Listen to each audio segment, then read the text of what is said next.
Hey everyone, welcome to the Self-Awareness Journey podcast. I'm Melissa Albers. And I'm JJ Parker. This podcast is for seekers of happiness and joy, seekers of a centered approach to success in life, seekers of their true, authentic selves. Get ready for some real talk on everything from anxiety, emotions, and habits to love, compassion, and forgiveness. We know you'll be challenged and enlightened by this conversation. We're so glad you're here. Let's dive in. You have been doing a lot of leadership development events lately. I know, it's so fun. I love it. And so would you do a leadership development thing with us? Yeah, today? for sure. I would Right love now? to. Yes. Oh, right now. No, Thanks for asking. Yes, for sure. I'd love to. So you come you come to me with like a bunch of like different activities, frameworks, ways of thinking. Yeah. And it's really fun. It's always really fun for me to hear the events you run for your clients. So thanks. let's talk about one you recently did. Yeah, I really like this one, and this one had so much interaction with people. It really resonated for a lot of folks. So I just thought it might be kind of fun for us to talk about. And it is called the 4 Steps for Developing Emotional 4 Steps for Developing Emotional Competence. So it's basically the fancy way of saying learning how to be your own leader, like self-leadership, right? And I found this quote that I thought was so interesting, and it really resonated for me, not just at work, but at home too. And that is, everything flows from the person you are. Leaders or people get into trouble when they put their desire for results before their willingness to develop themselves in areas of competence and character. So I think there's always this big push to lead, with your own skill set. There's a lot of it always makes sense when people are going to training to learn something new from a skill set perspective, but it isn't often that we talk about learning competence. Like, how do we become competent in our character? Well, right, competence in our character. Just on that specific point, we see it all the time where you become like a technical leader, right? You're the one that knows the accounting systems the best. You're the one who knows the software systems the best. And and everyone maybe looks to you as because you have that technical competency, but that often doesn't make you necessarily a good people leader. Yeah, exactly right. And it goes on. I'd say that this, in that work context, but this leadership context happens all over your life too. Like, it doesn't necessarily mean to be at work, right? It could be at your church. It could be at your kids' school, volunteering, could be in your own house. You ever tried to get kids out the door after supper for a sporting event without using? That's where my technical skill really falls down. Nobody cares how good you are at work.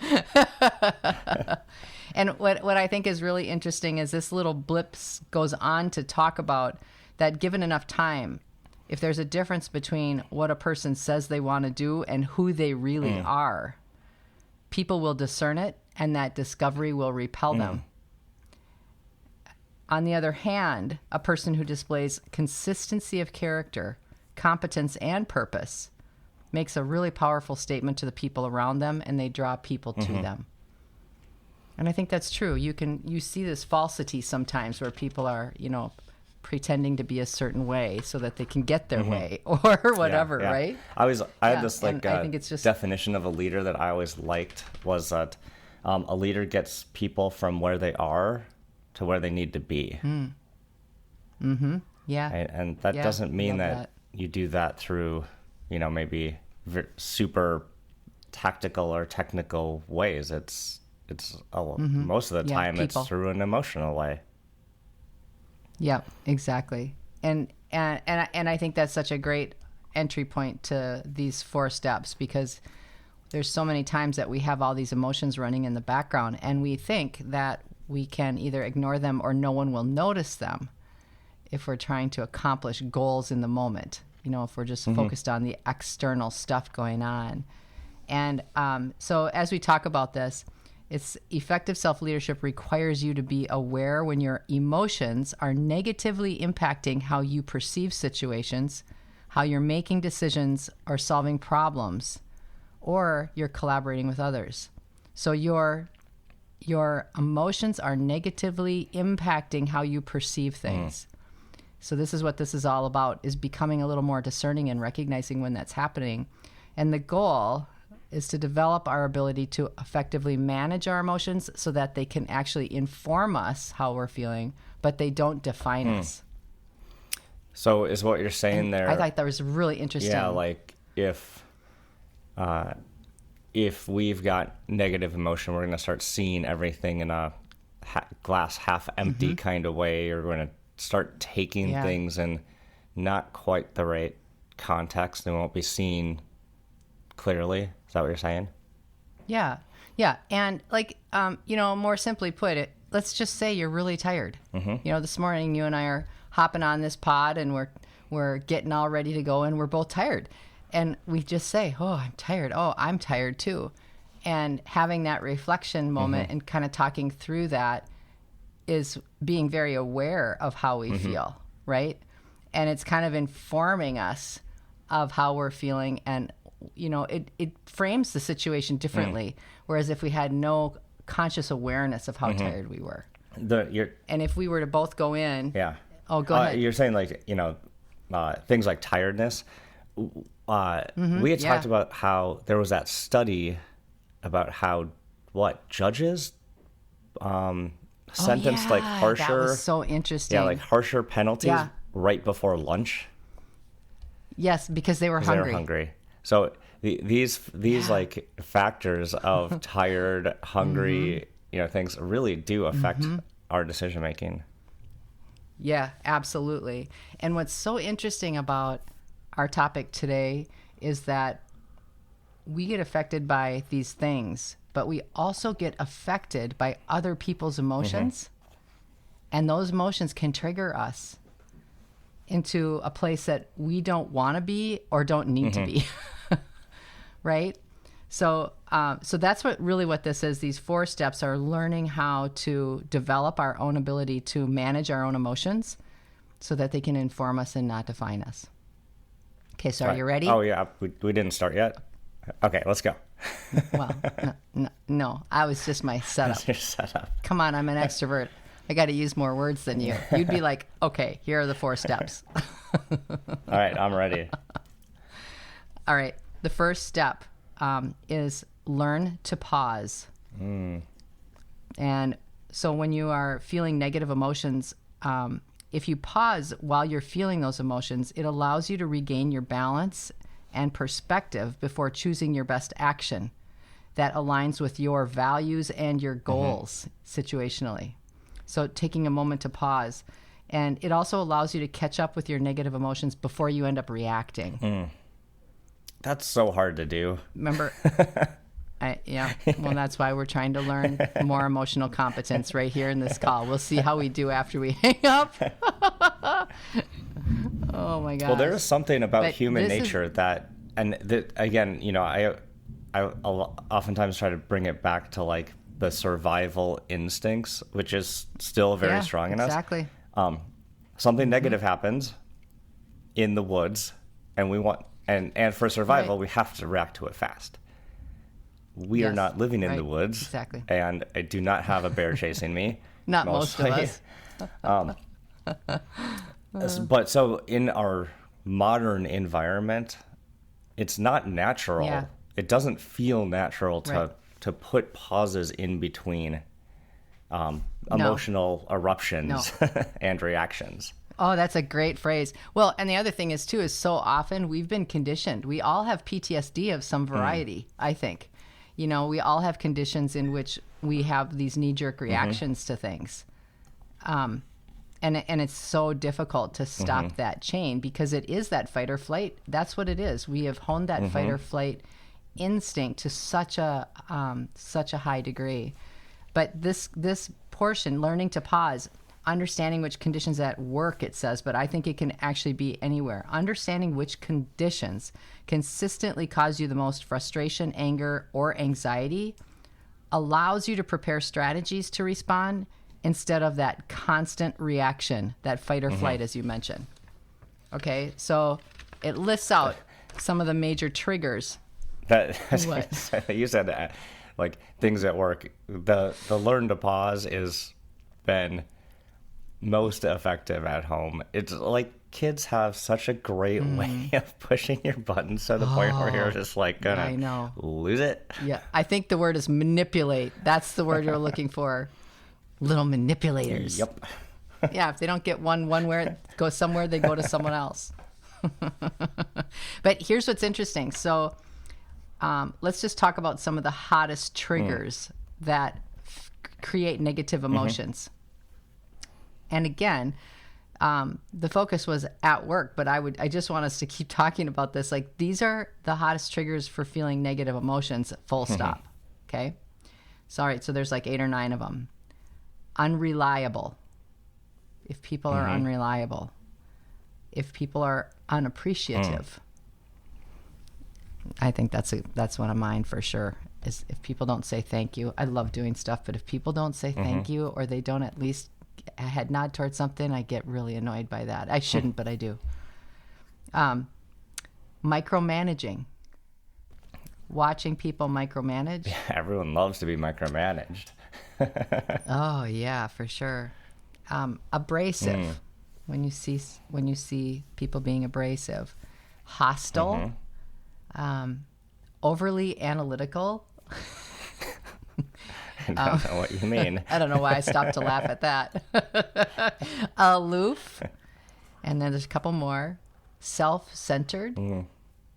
And untrustworthy. So those are really big triggers that cause negative emotions when we see them. So I'll just quickly again: unreliable, unappreciative, micromanaging, abrasive, hostile, over analytical, aloof, self-centered, and untrustworthy. I actually feel like there's one that they missed, and that is disrespectful. I feel like that has been a topic you and I have been talking a lot about just in society more recently, and I feel like that's a really big one as well. I'm sure if we sat here, we'd come up with a bunch more. Oh yeah, there's plenty of triggers out there. There's no shortage of triggers. Exactly. Right.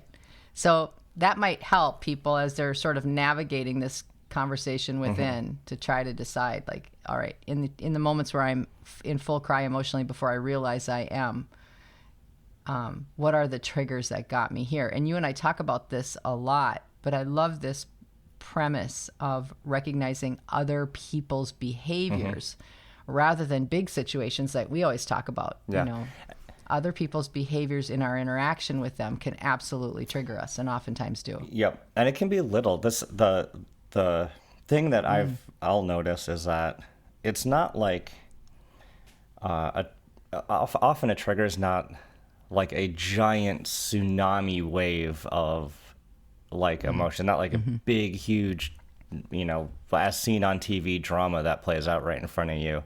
A lot of times it's it's a bunch of these small little things that happen and through subtle. the day. Yeah, and they're just like another little wave, and then it just starts like building. By the end of the day, you're like fully just looking for stuff.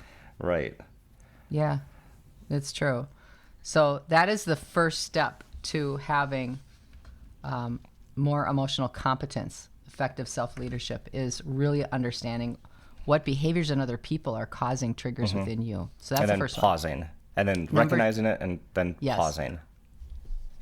Yeah. And the pausing also is to help you recognize it.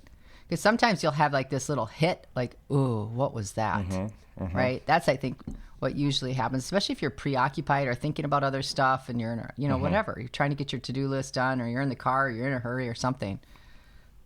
And something can kind of set you off, and you don't even really recognize it, other than it's just like, oh, that. So maybe recognize it and then label it. Yeah. So the second step is to breathe, to calm your emotions. And we have an intuitive understanding that our breath can calm our minds and our emotions. But most of us, like you've even heard, there's lots of phrases like, would you just take a breath? Like, right? There's all kinds of comments around breathing. What's so funny is we take it for granted. We don't think about it because, well, hello, we have to do it. But using your breath as a tool is massively powerful. Yeah, if you just search breath work on Google, it'll come up with a lot of really amazing and different techniques on how to use your breath to control your emotional state. Well, I just so happen to have one to talk about. Perfect. don't Google and I think we it. probably Do what mentioned it on Melissa the pod. No, Google it. Definitely Google it. And this conversation that I've done, I don't know, probably 5 or 6 times in the last few weeks has created all sorts of other options that I wasn't even aware of as it relates to breath work. A lot of people were talking about specific apps on their phones, meditation apps. There's an app called Breathe. There's a number of, somebody also said on their Apple Watch, there is a breath app that you can just push a button on your watch and you can instantly be just practicing a little breathing. Nice. So, so I think, again, like since it happens automatically, we don't really give it much attention. But the truth of the matter is that breathwork is actually one of the most common ways that professionals will offer creating more stability within your system. There's a particular one that's called the 478 breathing, and I know I've talked about it on the pod before, but it's worth mentioning here. And that is to inhale for 4 breaths and then pause for 7 breaths and then exhale really slowly for 8 breaths. And by doing that 4 times, it literally resets the nervous system. And that will help sort of calm your emotions down and at least get you, hopefully, to a more neutral space. It's used in therapy.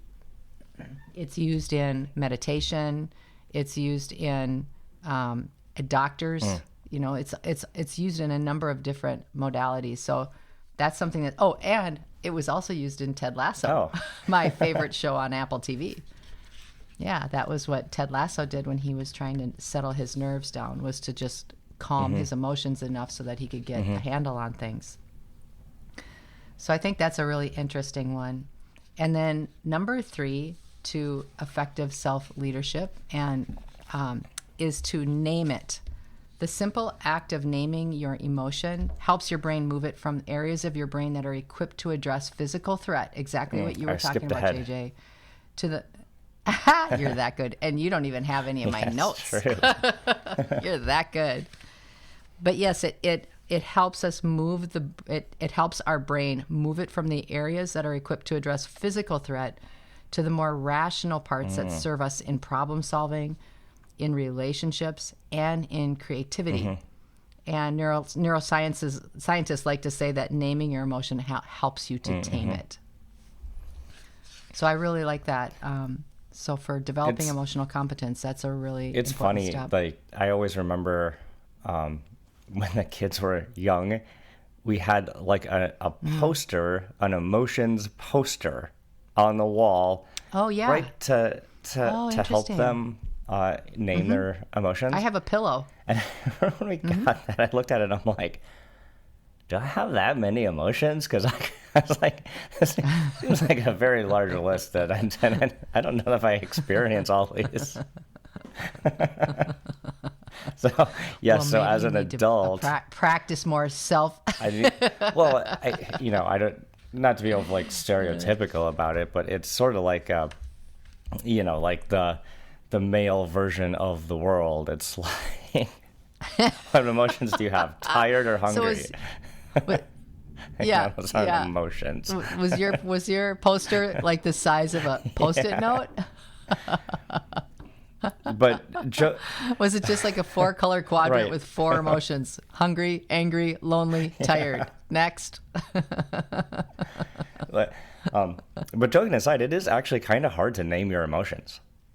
Like, you do really have to, it's not, I mean, maybe for you it's easy, but for the rest of us, it is actually kind of hard. Yeah, no, it's not easy. You know, you have to really, you do have to sit there and be like, oh, what is that? Because we're not, I know. We don't practice that. You know, at least I don't practice that. No, I think you're right. And I think that, you know, this is where, as we've talked in the self-awareness journey, bringing it back to that so clearly, your body is an indicator, right? Your body can identify your emotions before your brain does. And so being able to just take a moment and even scan your body is a really good way to try to name your emotion. And it sounds funny and it doesn't sound like they connect, but they are totally in connecting. For example, sometimes when I was younger in my career, I felt a lot more competition with my peers. And I was in sales, so competition was the name of the game. But there was an unhealthy competition that is very different than just standard, you know, what makes you better competition. And my unhealthy competition would make me so nervous and anxious that I wasn't going to do as well as everybody else. I wasn't going to look as good or whatever, that I would get major stomach aches whenever I would have these moments of anxiety or kind of scared of how I was being measured, right? That's where it would hit me in my stomach. I wouldn't be able to eat. My stomach would get so upset. And that is something that has been with me since I was very young.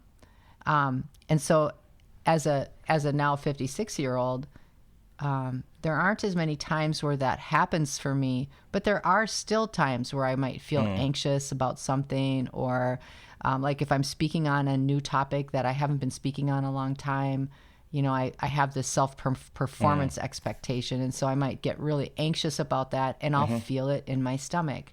So, and I think we get really good, and we all have really high pain tolerances for what our body's trying to tell us, because we're so used to our body informing us all the time that we start to ignore it, and in emotions. And so I think this is the naming it to claim it piece can be very well served by just taking a moment and scanning your body. Like, where are you feeling those common feelings of reaction, and what are they informing you about? If you could name it, what would you name it?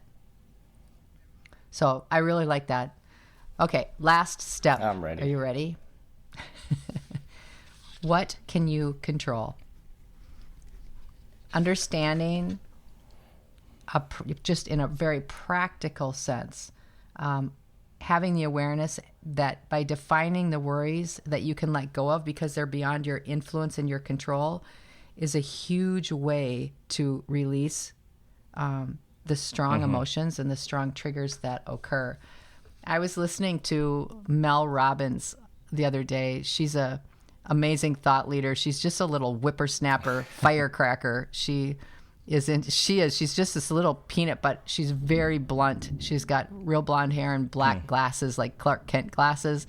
And she's not for everybody, but she's for a lot of people. She's very, very popular in the self-help industry.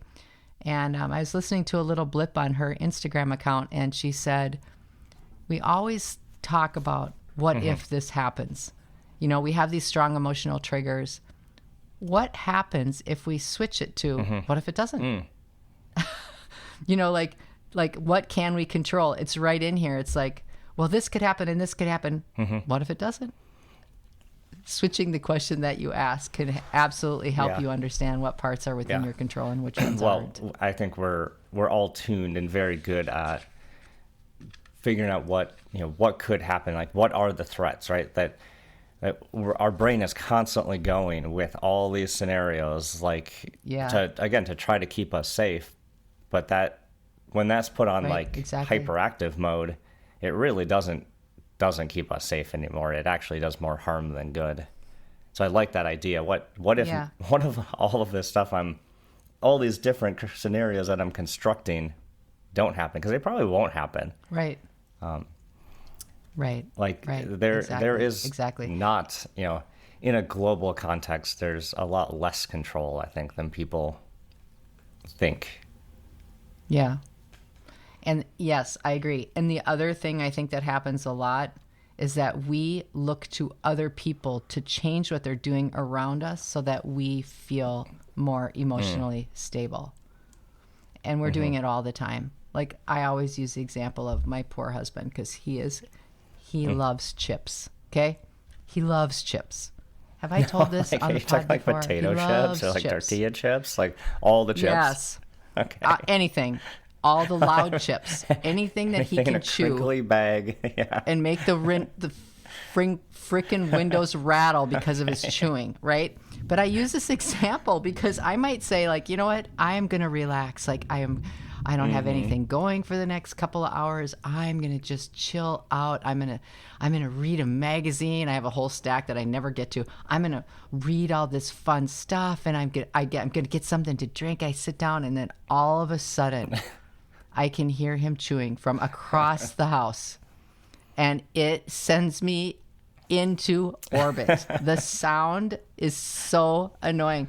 So instantly I'm triggered. Now, this is ridiculous, but it is true. This is a perfect example of the human nature, because I will shout, I can hear you chewing from across the house. And he's like, whoa, I'm chewing with my mouth closed. But essentially I'm saying, listen, you can't do that because I'm trying to do this. Right? And how many times do we do that? Everybody else needs to, have these different responses so that we then can feel like we're in our centered space. And it's simply not going to ever happen if that's the expectation that we have. The real way for us to have that is through effective self-awareness and self-leadership. You also dropped a really good, like marriage tip in there. If anyone's like dating and looking to get married, you just have to find someone who you can tolerate their chewing. That's it. That's it. That's the whole key to finding a compatible partner. That's it. we could do a whole pod on all the different questions I've asked Mitch about his frickin' chips. Examples. Why do you have to eat 6 at once? Why can't you just eat one? So this is a good list. So pause, breathe, name it, and understand what you're in control of. Yeah. I hope it helps. I mean, I just think we're always looking for ways to plus one people's personal experiences with themselves, and the more we can get in here and just, unpack a little bit at a time, clean out the closet a little more at a time. I always say you might be in self-help, you might be in personal development or professional development where you feel like, no, I already cleaned that closet out, but it's so typical that you open up that door and you forgot a whole shelf, right? Or there's just more to go. And like a lot of this stuff, I would say that this is simple, right? Pausing, breathing, naming, and context. Like that's simple, but it's not easy. Simple doesn't mean easy. This is actually really hard to get into your like daily, hourly, or minutely routine. Yeah, it is just a habit. It's learning a new habit is what it is. Yeah, and I understand what you're saying about hard, because learning any new habit is definitely difficult. And you can just start with something little. None of us are something perfect on your phone about that just this. says, okay. None of us are perfect at this awareness. So it's a constant working on that habit. It's a lifelong focus development. Exactly. Did you enjoy this episode? Please go to your favorite podcast platform to subscribe, rate, and leave a review so others can discover it as well. Growing self-awareness is a lifelong journey, and there's always further to go. And it's better when we're all in it together. Please think of someone you know who could benefit from hearing today's conversation and share this episode with them. We can't thank you enough for listening. Until next time, happy exploring, seekers.